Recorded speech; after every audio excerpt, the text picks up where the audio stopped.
I'd like to add a little more to the previous movie where we used an image file as a base plan for adding planting information to a proposal for rural redevelopment.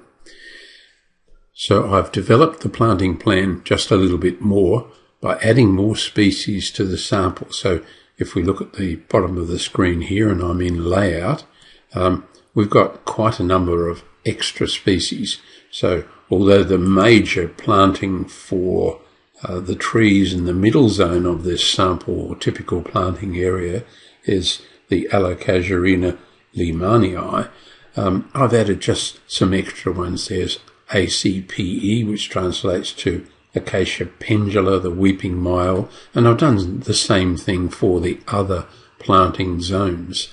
And what that's going to do is to make this sample planting just a little more resilient and give us a better chance when we put this planting in to get a better result. So you can see I've also made a little block of this and superimposed it over the dotted line or the dotted zone through there that indicates where the screen planting is going to be located. So I hope that shows you, and let me zoom extents. I've also added some text, sustainable landscapes, and a logo at the bottom. So this is now ready to be printed, and what I'm going to do now is just print this to a PDF file and then show you what the PDF file looks like. And I hope you would agree that's a reasonable approach to providing a local authority with some information about how the planting is going to be done in this proposed development. Well, in order to print this to PDF, we have to do a number of checks. I'll right-click on the Layout tab. I could rename that if I wanted to use a more meaningful name. But you can see in the Layouts Manager, we've set Layout, in this case, to be an A1 sheet at Landscape. So I then selected Print, and I set my PDF writer. I went away from the physical printer attached to my computer and set PDF writer in Landscape.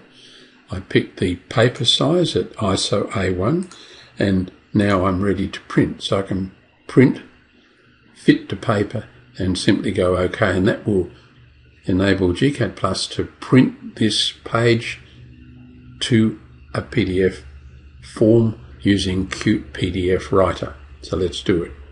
Well, it's quite a complex drawing, so up comes the file name gCADPlus drawing, so we'll click Save and put it on the desktop.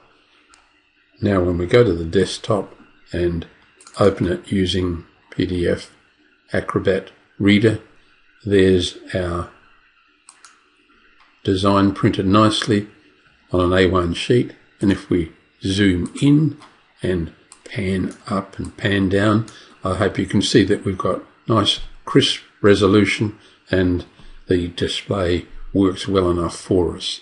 So that completes this little exercise.